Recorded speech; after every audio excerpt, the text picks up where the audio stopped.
Монголын үндэсний худалдаачдын танхим Монголын бизнес эрхлэгч аж ахуй нэгжүүдийн хамгийн том нэгдэл юм. Бизнес эрхлэгчдийн эрх ашиг хамгаалдаг, тэднийг төлөөлдөг, өөрийн гэсэн бие даасан хуультай манай улсын хамгийн том төрийн бас байгууллага гэж ойлгож болно. Танхимын гол зорилгыг 5 үгээр тодорхойлбол нөлөөлөгч, өмгөөлөгч, дэмжигч, холбогч, чиглүүлэгч. Өөрөөр хэлбэл Монголын үндэсний худалдаачдын танхим нь энэ 5 зорилгын төлөө ажилладаг гэсэн үг. Нөлөөлөл 2019 он дэлхийн нийтийг хамарсан COVID-19 цар тахал эхэллээ.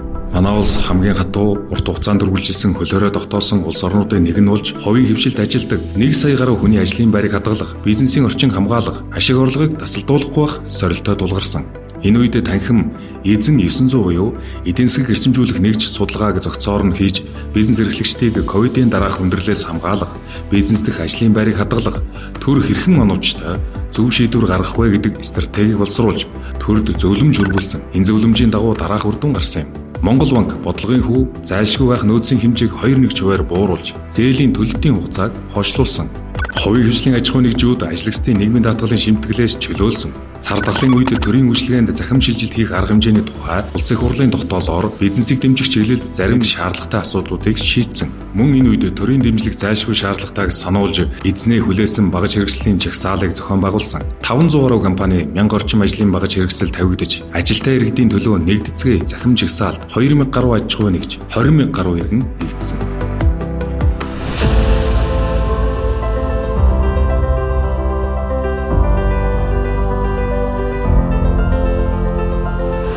Үүнийг одоо бид их сэргэлтээр, их итгэцээр сошиал орчныг бүрдүүлж эдийн засгаа авсан өсөлт очих юм аа.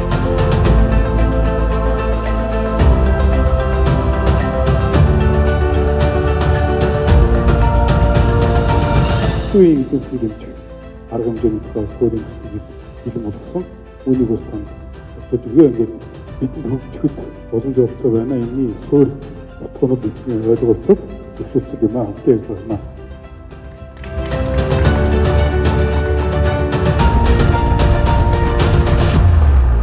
Эдийн засгийг дэмжих, хөгжүүлэх, баялаг бүтээгчид, жижиг дунд үйлдвэрлэл эрхлэгчдийг эрсдлээс хамгаалах чиглэлээр санал дүгнэлт гаргаж улсын их хурлдаа нэгт хамтран ажилласан Монголын худалдаа үйлдвэрийн танхим ерөнхийлөгч амар төвшин танаар дамжуулан хувийн хвшлийн мянган татвар төлөгчдөө талархал илэрхийлж байна.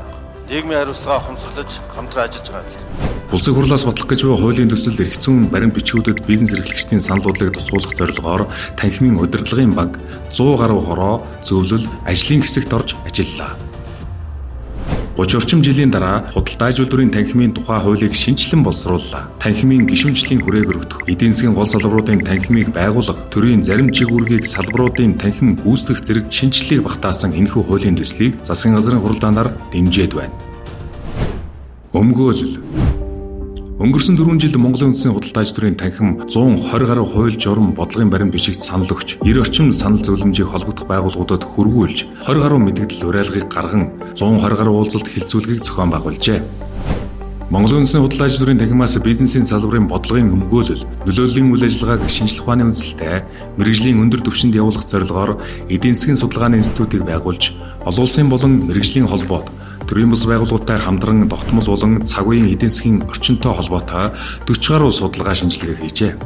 2019-оос 2023 онд давхардсан тоогоор 52414 аж ахуй нэгж бизнес эрхлэгч иргэд хамрагдсан байна. Улаанбаатар хот 21 аймгийн 5000 гаруй бизнес эрхлэгчдээс судалгааны мэдээлэл цуглуулж, үр дүнг нь боловсруулж, төр бизнесийн орчинтой холбоотой шийдвэр гаргахдаа танхимын судалгааны үр дүн харгалздаг, түүнд тулгуурладаг, их сурвалжаан болгодог сайн жишг тогтоод байна.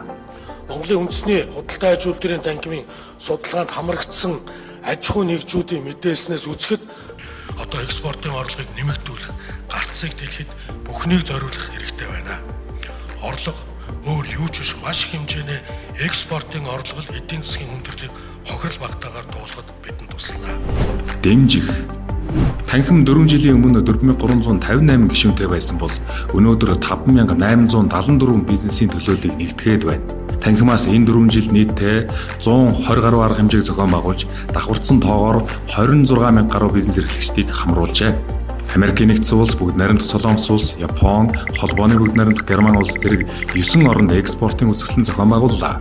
Цар тахлын дараа олон улсын худалдаас сэргийж 2023 онд 12 олон улсын томоохон экспорт импортын үзэсгэлэнд бизнес эрхлэгчдэд оролцууллаа. Жишээлбэл Дубай Экспо 2020-д манай улсын асарт 360 мянган хүн очиж үзэсгэлэнгийн хугацаанд үндэсний үйлдвэрлэгч 20 орчим аж ахуй нэгж 112 мянган Америк долларын борлуулалт хийжээ. Монгол Улсын ерөнхий сайдын Бүгд найрамдах Хятад улсад хийсэн албан ёсны альчилын хүрээнд Хятадын олон улсын худалдааг дэмжих хороотой хамтран Монгол Хятадын худалдаа эдийн засгийн хамтан ажиллагаа форумыг Бээжин хотноо зохион байгууллаа. Тус форумаар 2.2 тэрбум Америк долларын мөнгөн дүн бүхий 25 гэрээ байгуулсан юм. Монголын бизнес эрхлэгчид дэлхийн түвшний компанитай дэлхийн энэтэй менежерүүд болох цаг болсон. Тиймээс мянган SEO, мянган хүчирхэг компани хөтөлбөрийг танхимаас хэрэгжүүлж эхэллээ. Executive Summit арга хэмжээг 2020 оноос эхлэн жил бүр зохион байгуулж 200 орчим компани удирдлага тогтмол оролцож байна. Жижиг дунд бичил аж ахуйн нэгжүүдэд хувийн орон зайгаа үүсгэх, бараа бүтээгдэхүүний мэдээллийг нийтэд сурчлах зорилгоор Trade Mongolia CGM вебсайтын гар утсан зориулсан веб аппликейшнийг бүтээлээ. Үүнд 5902 бизнес эрхлэгчийн 2055 бүтээгдэхүүн үйлчилгээний мэдээллийг байршууллаа. Танхимын дэргэдэх Монголын олон улсын арбитр нь хэрэг маргааныг шүүх рүү шилжүүлэхгүйгээр нэг шаттай хэлцэж дэлхийн 160 гаруй оронд хүчин төгөлдөр шийдвэр гаргадаг байгууллага болсон. 2017-оос 2022 онд 725 хэрэг хүлээн авч мөн хугацаанд 579 хэрэг маргаан шийдвэрлэжээ. Шинээр хүлээн авсан хэрэг 96.5% өссөн бол шийдвэрлсэн хэргийн тоо сүүлийн 3 жилийн дунджаар 116.4% өссөн байна. Холбох. Эдгээр жилүүдэд гадаад улсад 19, Монгол улсад 35, нийт 54 бизнес уулзалт форумыг зохион байгуулж 5000 гаруй бизнес эрхлэгчдийг хамруулжээ. Хоёр талын бизнес эрхлэгчдийг холбох зорилгоор 2019-с 2023 оны хооронд гадаадын орнуудтай нийт 59 сан жижиг байгуулж бизнесийн түншүүдтэй хамтран ажиллаж байна.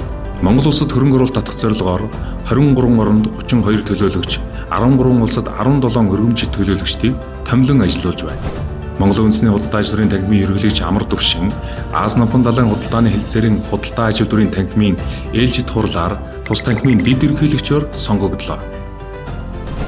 Европын холбоонд гаргах экспортын бараа бүтээгдэхүүний төрөл, тоо хэмжээг олшруулах, экспортын гарцыг өргөжүүлэх, Европын холбооноос Монгол улсад хийх хөрөнгө оруулалтыг нэмэгдүүлэх зорилгоор Брюссел хотод танхимын Европ дахь салбарыг нээлээ. Чиглүүлэх. 2019 оноос гадаад худалдааны академиг бизнес академи болгон өргөжүүлж, гүйцэтгэх удирдлагын сургалт арга хэмжээг шинэ түвшинд гаргалаа. Гишүүн байгууллагууд болон бизнес эрхлэгчдэд зах зээлээ өргөжүүлэх, өрсөлдөх чадвараа нэмэгдүүлэхэд нь дэмжлэг үзүүлэх зорилгоор урт болон богино хугацааны сургалтуудад 3000 орчим хүнийг хамруулжээ.